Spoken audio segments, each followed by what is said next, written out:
Elegí 4 temas, no creo que los alcance a tratar todos, pero los voy a tratar en un orden que no es el orden de importancia, sino que el que a mi juicio es el orden de dificultad de despacho, ¿ya? Y los 4 temas son las garantías constitucionales, en segundo lugar las instituciones autónomas, en tercer lugar la gobernabilidad fiscal y en cuarto lugar los derechos de propiedad. Si no alcanzo, podemos dejarlo después para la parte de preguntas y respuestas. Y obviamente voy a enunciar el problema solamente porque los 10 minutos que, Cristian, te puedo pedir ayuda que me avise a los 10 minutos, porque yo estoy consciente de mi derecho a poder hablar, pero no de mi deber de cumplir con el ahora. Entonces, eso es parte de la discusión que estamos teniendo en la Constitución, y entro acá de lleno al primer tema sobre las garantías constitucionales. Se ha dicho que deberíamos seguir un proceso como los que siguieron Brasil y Colombia.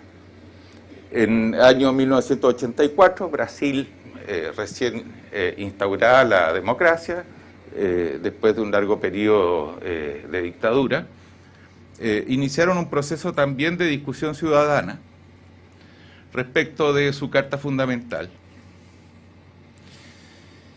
y establecieron, producto de esa discusión, incluso la elección parlamentaria que se hizo campaña como una asamblea constituyente. Los principales temas eran los temas a debatir en la Constitución. Yo me acuerdo haber ido a hacer una asesoría y la campaña de un candidato al Parlamento era que iba a poner en la Constitución que era obligación del Estado no gastar menos de un 5% del PIB en educación. Eso como una garantía constitucional. Y el otro caso es el de Colombia. Colombia el año 91 también aprobó una nueva constitución o una reforma, hay una discusión al respecto, pero que era la consecuencia de un país que era un país 2 en 1, el país de los colombianos que hablan bonito y se llaman Ana Lucía y Jorge Fernando y se tratan de usted. Y el otro país, que es el país de la corrupción, de la violencia, del narcotráfico, de los paramilitares, etcétera. Y parte de la discusión era por qué no hacer que el establishment sea más acogedor, de manera tal que los colombianos al momento de decidir en cuál de los 2 países iban a operar, tuvieran un establishment más acogedor. Y por lo tanto también se inició la discusión ciudadana. Y en ambos casos terminaron con constituciones garantistas. El derecho a la salud, el derecho a la educación, el derecho a las pensiones, el derecho a la autonomía de las regiones, etc. 10 años después de la reforma constitucional de Brasil, Brasil había tenido 2 procesos de hiperinflación, había tenido 2 reformas monetarias que tuvo que cambiar el acuñamiento de la moneda. El origen de eso era un origen claramente fiscal, de desgobierno fiscal. Y para la crisis asiática del año 98, Brasil era por lejos el país más vulnerable de América Latina, incluso más que Argentina en aquella época. Y no fue sino un proceso que se inició bajo el gobierno de Fernando Henrique Cardoso de tratar de recuperar la gobernabilidad fiscal y que redunda en una ley de responsabilidad fiscal de comienzo de los años 2000, que ese país logra reencontrar su destino, estableciendo en esa ley orgánica la obligación de que los gobiernos tuvieran metas de lo que llaman balance primario fiscal, cosa que se siguió rigurosamente durante el periodo de Cardoso, de Lula, y que no se ha seguido en el periodo de Dilma. Hoy día lamentablemente, bueno, no Voy a sacar eso de lado, pero tenemos, ojo, viene viento norte de Brasil, ¿ya? En Colombia, al cabo de 10 años, lo que había habido era una judicialización de la política fiscal, porque los derechos que establecía la Constitución eran exigibles, un crecimiento explosivo de la deuda pública, siendo el principal origen, desde el punto de vista cuantitativo, las transferencias que tenía que hacerle el gobierno central a los gobiernos regionales. Y al cabo de 10 años, el narcotráfico había penetrado aún más al establishment. La violencia era mayor que 10 años antes. El establishment decidió informalizarse y defenderse con la estructura de paramilitares, y eligieron después presidente al que más lo promovió en su región cuando fue gobernador. Y el establishment y el Estado terminaron siendo más débiles. En los dos casos, la discusión fue una fiesta, porque se establecieron derechos y garantías. 10 años después, esos sueños se transformaron en pesadillas. ¿Por qué? Porque en estas discusiones ciudadanas, todo el mundo establece cuáles son los derechos que les gustaría, pero no establece cuáles son los deberes que hay que cumplir para que esos derechos tengan que poder ser válidos. Es como discutir una ley de presupuesto con la discusión ciudadana. Hagamos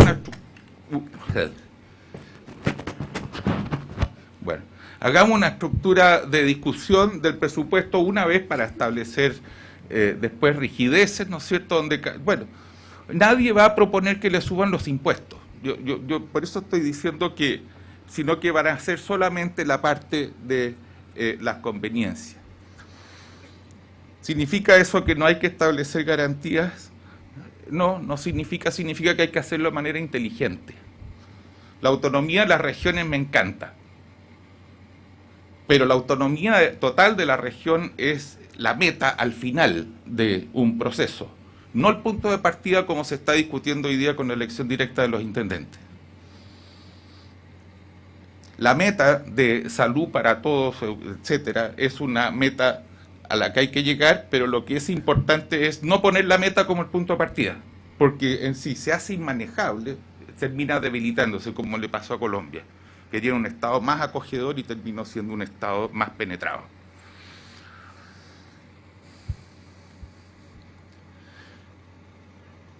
En Alemania también hay garantías. En estos gráficos, como los que mostró Cristian, están las garantías, pero hay dos tipos de garantías. Son las garantías exigibles judicialmente, que fue el caso de Perú y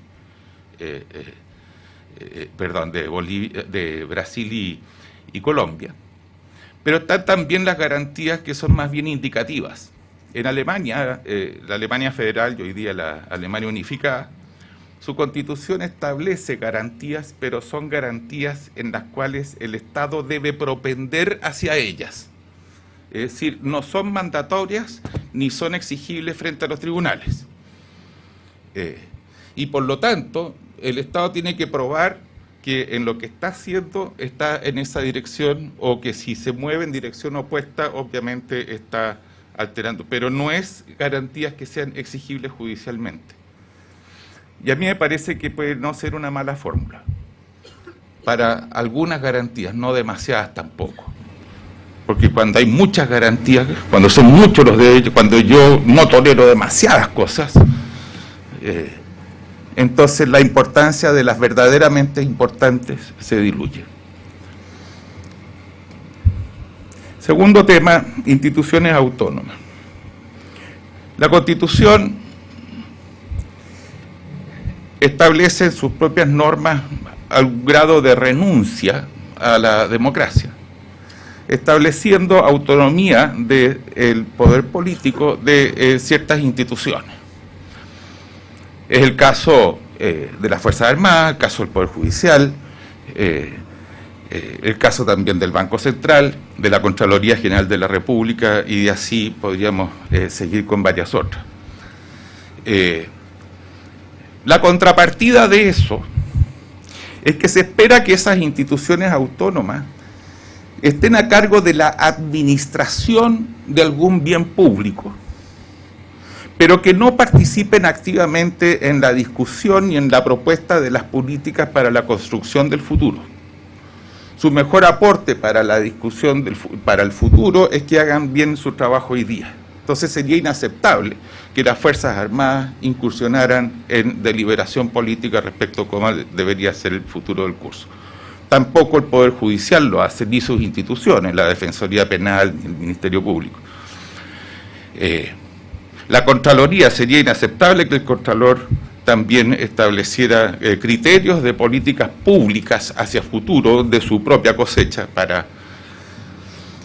Y el Banco Central también, mientras esté abocado a la administración de la regulación y la política monetaria para mantener la estabilidad de la moneda y el sano funcionamiento del sistema de pagos, está bien.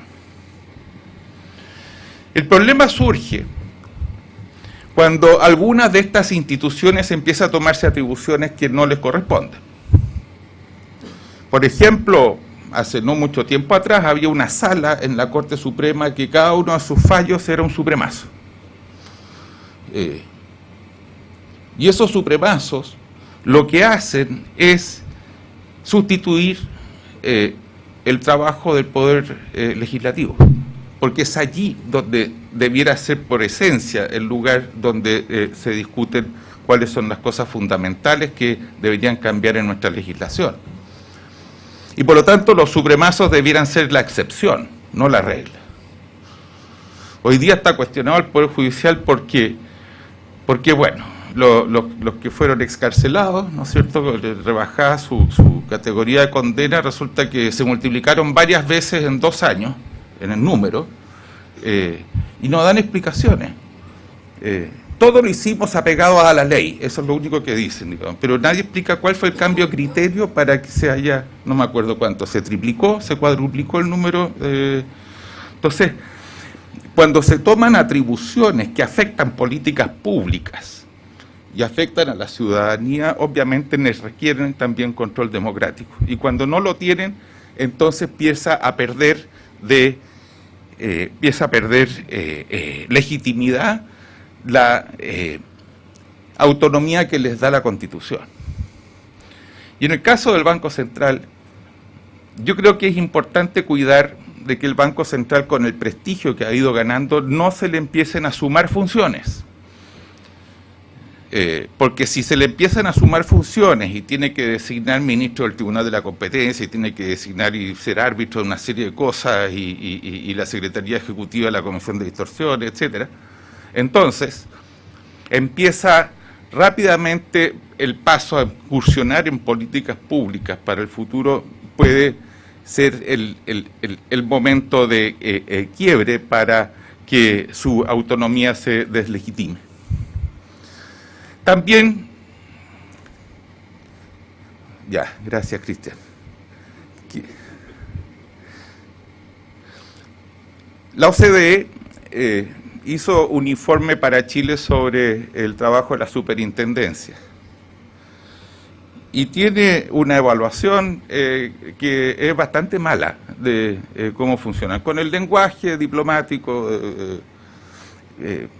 Obviamente que el punto de comparación no es el resto de América Latina, sino que el punto de comparación es cómo funcionan en los países desarrollados. Y entonces señala que en Chile las superintendencias son buenas para sacar multas.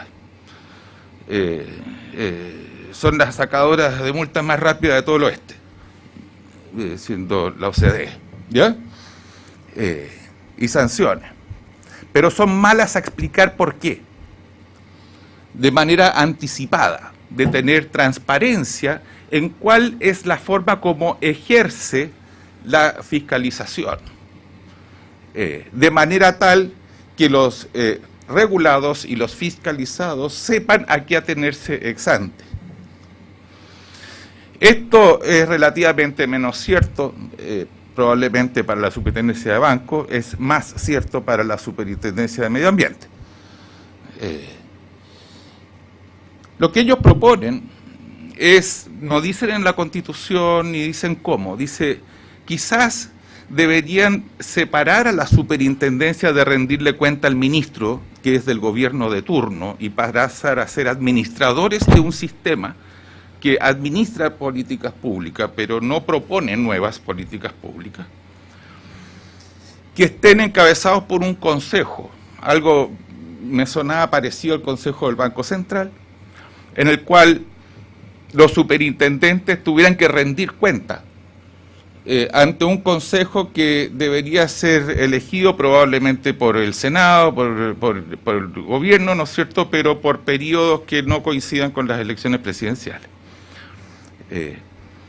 Y yo creo que eso sería una sana manera también de aportar hacia futuro a una forma que es propia de los países más desarrollados y que si nosotros queremos avanzar en esa dirección, es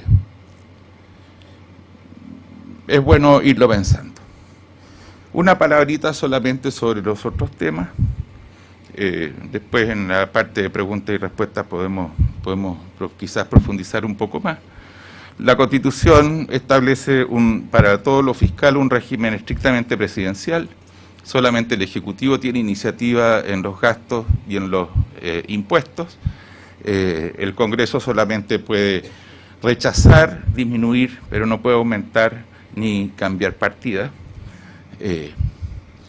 Y bueno, yo trabajé 10 años en Hacienda, igual hay que negociar, igual, pero que tiene la última palabra siempre es importante y los países que no tienen ese tipo, los países que tienen parlamentarismo o sistemas parlamentarios muy fuertes, tienen oficinas que son autónomas de responsabilidad fiscal. El CBO en Estados Unidos, por ejemplo, el Congressional Budget Office, es una institución que pone la dimensión técnica para que los legislativos y los parlamentarios no se suban por el chorro. Es decir, ellos están todo el tiempo haciendo un juicio técnico respecto de posibles iniciativas. Entonces, yo tengo la impresión que eso ha funcionado bien y si ha funcionado bien no lo modificaría, pero yo le tengo miedo que a la elección directa de los intendentes van a llegar igual que los anteriores, pero obviamente van a querer mayor autonomía en su gasto y poderse endeudar. Si me eligieron para tener que bailar al ritmo que el gobierno de turno me diga, entonces ese es el típico tema que pusieron la meta como punto de partida. Y yo encuentro que esos son temas que están ligados al fracaso, no porque esté en contra, sino que porque no es la forma de hacerlo. ¿Cuáles son los core? Los GORE están recién formados, elegidos directamente.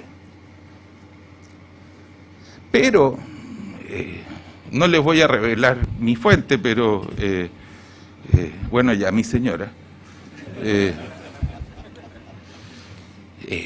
Bueno, ella participa de las discusiones del gobierno regional metropolitano y llega muchas veces con muchas dudas sobre la calidad de la discusión ahí adentro, para tomar decisiones que son muy importantes. Los gobiernos regionales toman decisiones que son sumamente importantes desde el punto de vista fiscal y monetario.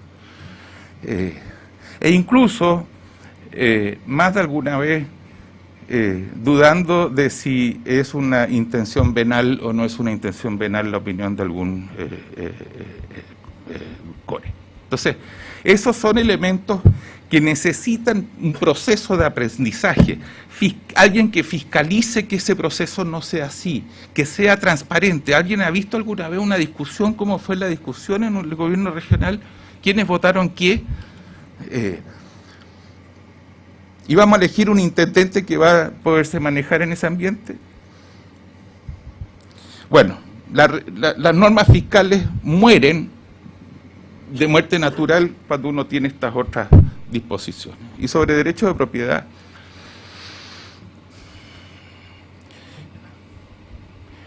yo tengo la impresión que ese es un aspecto que debería tener pocos cambios, pero sí hay algunos que son relevantes, quizás como garantías de estas a la alemana, propender. Debería propenderse a que todos los chilenos pudieran tener derecho al acceso al agua, para poner un ejemplo, ¿ya? Y eso se hace con la regulación de las sanitarias, pero el país hace un pésimo negocio con que tenga personas muy pobres tengan que pagar lo que no tienen por derechos de agua. Ahí hay un elemento que yo tengo. El agua es un recurso, tiene características también de bien público. Y eso es algo que las políticas debieran propender a que haya un uso más racional de ese recurso. Entonces, yo tengo la impresión que cuando hay bienes públicos involucrados y derecho de propiedad privado, ahí hay elementos que la Constitución debería aclarar respecto de qué es lo que es lo público y qué es lo que no es lo público. Especialmente porque los bienes públicos, hay gente que se cree dueño de ellos. Se pueden tomar el registro civil, los funcionarios, porque piensan que son los dueños del registro civil. No son los dueños del registro civil, el dueño del registro civil es todo el país. O tomarse una carretera, porque yo quiero que me arreglen un problema que puede ser muy legítimo. Pero el punto es que ellos, al hacer eso, están expropiando de parte de la propiedad de ese bien público al resto del país. Y esos derechos de propiedad hay que también defenderlos constitucionalmente. Porque si uno no le da la fuerza necesaria también a esos derechos de propiedad respecto a los bienes públicos, entonces al Estado se le puede faltar el respeto. Y nadie le falta el respeto al Estado en Inglaterra, en Alemania o en Estados Unidos. Y eso es también parte del camino al desarrollo. Muchas gracias. Bravo.